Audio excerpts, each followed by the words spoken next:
Hey, what's up, everyone? This is Todd Hazelton from MobileBurn.com. We got an exciting day today. We're checking out the Motorola Atrix 4G. It's one of AT&T's first HSPA Plus 4G phones. It joins the Inspire 4G, which is made by HTC. But what makes this different is it's one of the first to offer a dual-core processor as well. So it's got the NVIDIA Tegra 2 chip in it. And you can see below me I have a ton of accessories, which we'll show you too. So quickly we'll go through the box. Get the phone out. Alright, here's the device itself. You can see it's got the front-facing camera up top there and the regular buttons on the bottom. You have the mini HDMI on the bottom left there, as well as micro USB. Back's got that nice finish to it. It's kind of like a carbon fiber look. And you have HD video, and I believe that's an 8 megapixel camera. You also have a fingerprint scanner. I'll show you how that works in a little bit, next to a 3.5mm headphone jack right there. And on the right side, volume control buttons and nothing else. So we'll quickly go through the box and I'll show you some of the other accessories. In the box itself, you have a USB charging cable, the wall plug there. Actually, this is the micro HDMI cable, I'm sorry. And then you have the USB cable right there and some documentation booklets as usual. Now let's go through some of the other accessories. Okay, so for the laptop dock, which I'll show you in just a sec, you get the a mouse here, optical mouse. You'll also get the charger for the dock, and you have right here a keyboard that can be used with the phone. Open it up. So a full nice big keyboard here. Pretty sweet looking. And then the dock itself. So if you can see in the box, you have the charging cables and then the device itself. On the back of the device you have two USB ports as well as a charging port. This pops up. That'll let you put the phone into it. And then the laptop opens up there. So you can see you've got the screen, then you have the touchpad, and the left and right click buttons, as well as that full. Okay, so here's how the actual dock works with the laptop. You take it and you put it on there so that the micro SD and the micro USB and the micro HDMI ports line up. You bring up with a laptop here, and it launches a desktop. It's kind of hard to show you in the position I'm in, but so then you have right here on the left your mobile view, and then the rest browsing. I'll go into this more in another video, but I just want to show you how that works real quick. So let's get the phone booted up itself, and I'll show you those features. Okay, here you are. We have the screen booted up. This is running MotoBlur. It's Motorola's custom user interface on top of Android 2.2 Froyo. So that gives you a bunch of home screens to customize with various widgets. I have my favorite contacts there, etc. So there's a lot to add. If you click the home button here, we'll bring up the main menu. You can see it's really quick. That's due to NVIDIA's Tegra 2 processor. Pretty zippy. It's dual core too, so it's got a little extra help.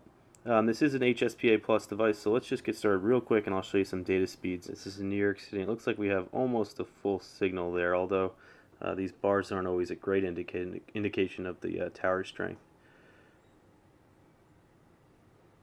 Okay, it looks like we're hitting about 1394 kilobits per second, so that's not incredibly fast, and actually we see those sort of speeds with some of AT&T's regular 3G handsets.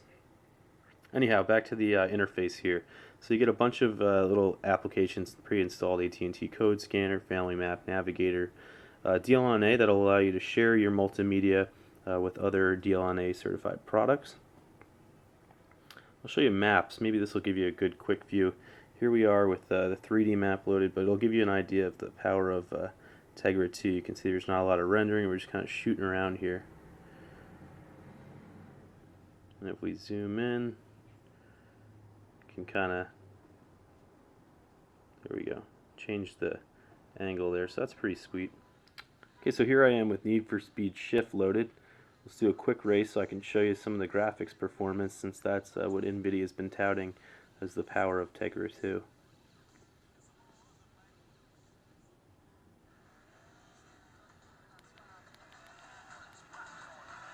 Get some music going.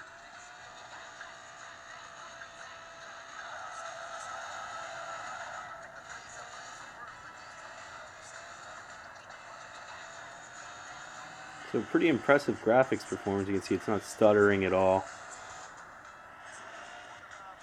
but it is a little hard to control while I'm shooting over a camera here. So that's pretty neat. You can see real quick, like I just hit the home screen and I'm out of the app. No delays there. Show you the browser real quick. Here I have Mobile Burn's home screen already preloaded. And I believe it's a QHD display on this, which should be sharp, but it's actually looking closely almost impossible to read that text. So you can zoom in, but you can see the panning and zooming is real quick and fluid on the page. Little something going on there. Alright. And it does support Flash content, so if you want to load up a website, I don't know, sometimes I watch South Park videos on the phone, you can do that. So also part of Moto Blur, you have these contacts, pulls in pictures from your social networks. You can click somebody and it'll link to their Facebook profile, provide you with their birthday, and all that automatically pulled down from the cloud. Okay, so now I'm going to show you how the fingerprint scanner works on the back here. Now this can be used for security purposes. If you want to lock your phone and instead of entering a password, you can just swipe your finger. Motorola and AT&T said that there are some applications that might, for instance, allow you to swipe one finger to launch one app or another to launch another, but I haven't found that app and I'm not quite sure what it's called. But it doesn't sound like there's applications themselves that quite take advantage of the fingerprint reader just yet. Instead, it's more for people that would just want to use it to lock their phones. So let's see if we can get into the correct settings. I believe it's location and security.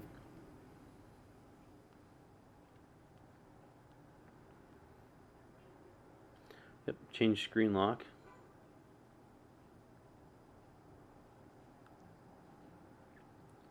Okay, so that had to use mine, and now we're going to enroll some fingerprints. We already have a profile, but no. Or perhaps yes. Okay, so now this is how we're going to set up our fingerprints. Using the back of the phone, I'm going to swipe my finger across, and it's approved. Approved. Not approved.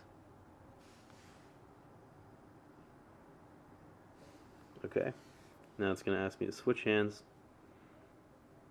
Actually, I think I'm doing this backwards. Left and right hand, but it'll work either way. And then we're done. So now, if I have the phone locked, I can unlock it. Now if I do this, I have a password that I've preset to enter in if I want to unlock it. However, I can also just, here it is locked, swipe my finger, and it unlocks it and brings me right to the desktop. So a pretty neat feature, especially for those that worried about losing their phones or just want to keep some things private. It's something I've never seen on a phone before, and one that I think is really useful for a lot of people.